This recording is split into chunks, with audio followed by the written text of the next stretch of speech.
তারপরে যারা তোমার উপর জুলুম করে তুমি তাদেরকে মাফ করে দাও। আপনার আমার উপরে কেউ অবিচার করলো, অন্যায় আচরণ করলো, ঠকালো, জমি খানিক নিয়ে নিল, টাকা পয়সা কিছু আত্মসাৎ করে নিল, নানাভাবে জুলুম হতে পারে। তো যদিও সে জুলুম করেছে, আমরা কি করব? আল্লাহর সন্তুষ্টির জন্য তাকে মাফ করে দেব। সুবহানাল্লাহ। এই মাফ যদি করতে পারি তাহলে আপনার আমারও কিছু ভুল ত্রুটি আছে না? আমরা কেউ আছি যে আমার কোনো ভুল নেই বলতে পারবো? আছে কেউই নেই। প্রত্যেকের আমাদের ভুল আছে, কিছু অপরাধ আছে, এমন কাজ কিছু আছে যা আল্লাহ অখুশি হয়ে যান। তা আমরা যদি এইভাবে অন্যের অবিচার সহ্য করি এবং আল্লাহর সন্তুষ্টির জন্য তাকে মাফ করে দিই, তা আল্লাহ সুবহানাহু ওয়া তাআলা আপনাকে আমাকে এভাবে মাফ করে দিবেন, আশা করা যায় ইনশাআল্লাহ। কাজটা সহজ না, কিন্তু এই কঠিন কাজ যদি করতে পারি তো কঠিন পুরস্কারও পাওয়া যাবে। কঠিন কাজ করলে কঠিন পুরস্কারের ব্যবস্থাও আল্লাহ সুবহানাহু ওয়া তাআলা রেখেছেন। তো আপনার আমার উপরে যারা জুলুম করবে তাদেরকে কি করে দেব? মাফ করে দেব। অন্তরের মধ্যে এই রাগকে জিয়ে রাখবো না, অসন্তুষ্টিকে জিয়ে রাখবো না। অনেক আগে একদিন বলেছিলাম যে রাগ মনের ভিতরে জিয়ে রাখলে এতে নিজেরই শারীরিক অনেক ক্ষতি হয়, শারীরিক মানসিক অনেক ক্ষতি হয়। দেখবেন যে মনের মধ্যে কারোর প্রতি রাগ জিয়ে রেখেছি, তো আমি আমার স্বাভাবিক কাজ ঠিক মতো করতে পারছি না, আমার স্বাভাবিক কাজের বিঘ্ন হচ্ছে, আমার মনোযোগের বিঘ্ন হচ্ছে, আমি মানসিকভাবে সুন্দরভাবে কোনো কথা বা কাজ করতে পারছি না। তো সেজন্য কারোর প্রতি কোনো রাগ, বিদ্বেষ, প্রতিশোধ পরায়ণতা এরকম মনোভাব মনের মধ্যে রাখা যাবে না। আমরা মাফ করে দেব আল্লাহর হস্তে। বেশিরভাগ সময় নীরবতা অবলম্বন করে আল্লাহর চিন্তায় মগ্ন থাকতে হবে। বেশিরভাগ সময় নীরবতা অবলম্বন করব এবং আল্লাহর জিকিরে, আল্লাহর চিন্তায় মগ্ন থাকার চেষ্টা করব। যদি আমি বেশি বেশি বক বক করতে থাকি, গল্প করতে থাকি, আড্ডা দিতে থাকি, তাহলে আল্লাহর স্মরণ করা কি সম্ভব হবে? হবে না। কিন্তু যদি আমার কাজ নেই, আমি নীরবতায় নীরবে আমি আল্লাহকে স্মরণ করে যাচ্ছি, ইস্তিগফার পড়ছি, সুবহানাল্লাহ পড়ছি, আলহামদুলিল্লাহ পড়ছি, আল্লাহু আকবার বলছি, এইভাবে আমি জিকির করছি, আল্লাহকে স্মরণ করছি, এতে লাভ হবে না আমি গল্প দিতে থাকলাম, আষাঢ়ি গল্প, গল্প, গোপাল ভাঁড়ের গল্প, বিভিন্ন গল্প দিতে থাকলাম, সেটাই লাভ হবে? কোনটাই লাভ হবে? আমি যদি আল্লাহর চিন্তায় মগ্ন থাকি, আল্লাহর স্মরণে থাকি, তাহলে আপনার আমার লাভ হবে। কারণ যে ব্যক্তি আল্লাহর স্মরণে থাকে তার মৃত্যুর সময় কালিমা নসিব আল্লাহ সহজ করে দেন। সুবহানাল্লাহ। এবং কথাবার্তায়, কাজের ফাঁকে বেশি বেশি আল্লাহকে স্মরণ করা, বেশি বেশি আল্লাহর জিকির করা। এক কথায় জিহ্বাকে আল্লাহর জিকির দ্বারা তরুতাজা রাখা, সবসময় যেন আল্লাহর জিকির হতে থাকে। যখনই আমি কোনো কাজ থেকে ফারেগ হয়ে যাচ্ছি, যখনই কোনো বিষয় থেকে আমি ফারেগ হয়ে নীরব হয়ে যাচ্ছি, যেন অটোমেটিক আমার জিকিরে আমার জিহ্বা নড়তে থাকে। তো এটা 1-2 দিনই হবে না। এটা কি হবে না? এটা প্র্যাকটিস করতে থাকতে হবে, জিকির করতে থাকতে হবে। করতে করতে একটা পর্যায়ে এমন আসবে, তখন এটা জিহ্বায় সেট হয়ে যাবে। যখন জিহ্বায় এটা ইনস্টল হয়ে যাবে, তখন দেখবেন যে মনের অজান্তেই জিকির বেরিয়ে যাচ্ছে, মনের অজান্তেই সুবহানাল্লাহ হয়ে যাচ্ছে, মনের অজান্তেই বিসমিল্লাহ হয়ে যাচ্ছে, মনের অজান্তে আল্লাহু আকবার, মনের অজান্তে লা ইলাহা ইল্লাল্লাহ। এইভাবে তো সময় লাগবে। এর জন্য আমাদেরকে কি করতে হবে? চেষ্টা করতে হবে। নীরবে আসি এমনি বসে আসি, জিকির করছি, দেখবেন যে 1 মিনিট করার পরে আবার মন অন্যদিকে চলে গেছে, আর হচ্ছে না, অন্য চিন্তা শুরু হয়ে গেছে। কিন্তু যখন আবার মনে হলো, আবার শুরু করতে হবে।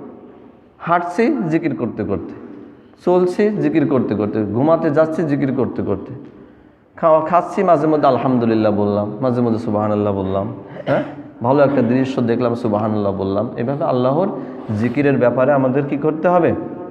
প্র্যাকটিস করতে হবে এবং অভ্যস্ত হয়ে যেতে হবে। এরপরে যেখানেই থাকো না কেন মন্দ কাজ থেকে বিরত থাকবে এবং অন্যকে মন্দ কাজ থেকে বিরত রাখার চেষ্টা করবে।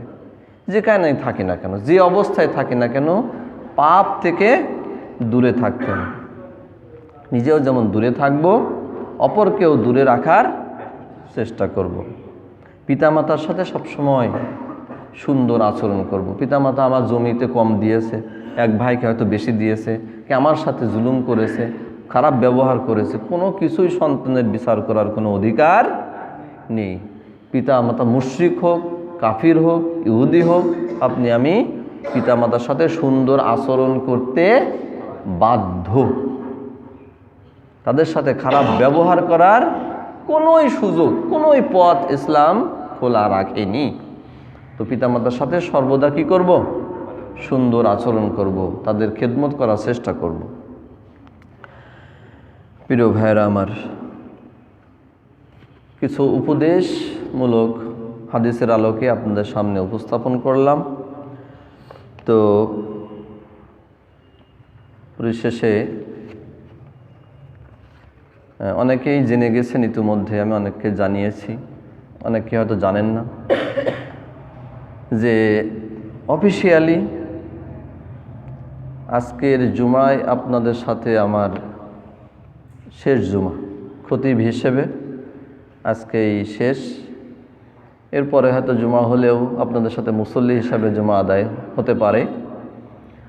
আমার বাড়ি জানেন অনেকেই যে খুলনা জেলা, ডুমুরিয়া উপজেলা। আমাদের উপজেলার পাশে কেশবপুর উপজেলা, এটা যশোর জেলার মধ্যে। সেই কেশবপুর উপজেলায় একটি কামিল মাদ্রাসা আছে। ওই কামিল মাদ্রাসায় কিছুদিন আগে, অর্থাৎ গত 12 তারিখে মুহাদ্দিস পদে আমার নিয়োগ হয়েছে। বাড়ি থেকে 12-13 কিলো দূরত্বে এই প্রতিষ্ঠানটি। তো 1 তারিখ থেকে সেখানে জয়েন করতে হবে। এর জন্য আমি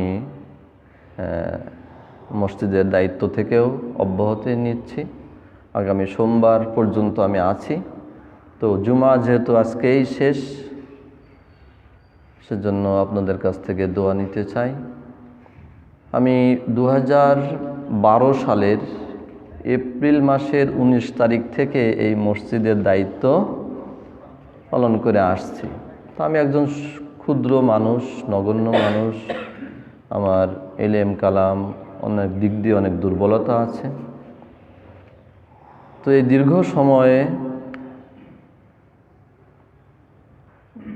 চেষ্টা করেছি আমার সাধ্যমতো যে ইসলামকে সঠিকভাবে আপনাদের সামনে উপস্থাপন করার, বোঝানোর চেষ্টা করার। কতটুকু পারেছি জানি না, তার দ্বারা আমি একজন মানুষ হিসাবে কাউকে মনে কষ্ট দিয়ে থাকলে, কোনো ভুল ত্রুটি করে থাকলে, একজন ভাই হিসাবে, কারো ছোট ভাই, কারোর বড় ভাই হিসাবে আমাকে ক্ষমা করে দিও। এবং আমি আপনাদের জন্য সবসময় দোয়া করি, দোয়া করব যতদিন আল্লাহ বাঁচিয়ে রাখেন। এই 10 বছর কুষ্টিয়ায় আছি, কুষ্টিয়ার মানুষের সাথে, কুষ্টিয়ার সমাজের সাথে মিশে গিয়েছিলাম। সবাইকে অনেক আপন হয়ে গিয়েছিল। আপনাদের আন্তরিকতা, ভালোবাসায় আমি মুগ্ধ। তো আসলে দুনিয়ায় এটাই ক্ষণস্থায়ী জায়গা, কেউ কোথাও স্থায়ী হতে পারে না। হয়তো আজ না হলেও একদিন বিদায় নেওয়াই লাগতো, সেটা বয়সের কারণে হোক, যে কারণেই হোক। তো আপনারা আমাকে হৃদয় থেকে ক্ষমা করে দিবেন বলে আমি আশা করি। আর আমিও সবসময় যেহেতু বলি, আমি কারোর প্রতি কোনো রাগ, ক্ষোভ, অসন্তুষ্টি আমার মনের মধ্যে জিয়ে রাখি না। সবাইকে মাফ করে দিই এবং সবাইকে আমি আমার মতো করে আমি সম্মান করার, শ্রদ্ধা করার, স্নেহ করার, ভালোবাসার চেষ্টা করেছি। কতটুকু পেরেছি জানি না।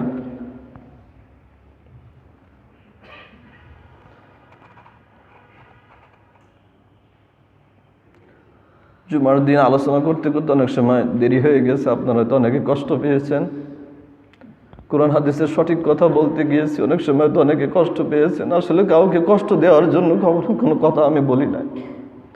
আল্লাহর সন্তুষ্টির জন্য আল্লাহ এবং আল্লাহ রসুলের কথা আপনাদেরকে শোনানো আমার দায়িত্ব। সেই দায়িত্ববোধ থেকে আমি যে সকল কথা উপস্থাপন করেছি শুধুমাত্র আল্লাহর সন্তুষ্টির জন্য, কাউকে খুশি করার জন্যও নয়, কাউকে কষ্ট দেওয়ার জন্যও নয়, আল্লাহর রাজি খুশির জন্য। তো এই জন্য যে কোনোভাবেই যদি কেউ কখনো আমার থেকে কষ্ট পেয়ে থাকেন, দয়া করে আমাকে মাফ করে দিবেন এবং আমার জন্য দোয়া করবেন। এবং এই বিদায় প্রকৃত বিদায় না, যেদিন শুনবেন কোনোভাবে যে আমার দুনিয়ার থেকে বিদায় নিয়েছি, হৃদয় থেকে দোয়া করবেন যেন আল্লাহ সুবহানাহু ওয়া তাআলা পরকালীন জীবনে আল্লাহ আমাকে মাফ করেন, জান্নাত নসিব করেন।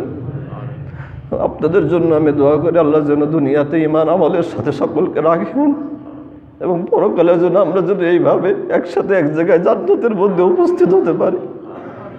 আল্লাহর কাছে সেই প্রার্থনা রেখে আমি সবার কাছ থেকে বিদায় নিয়ে আমার কথা শেষ করছি। আসসালামু আলাইকুম ওয়া রাহমাতুল্লাহি ওয়া বারাকাতুহু।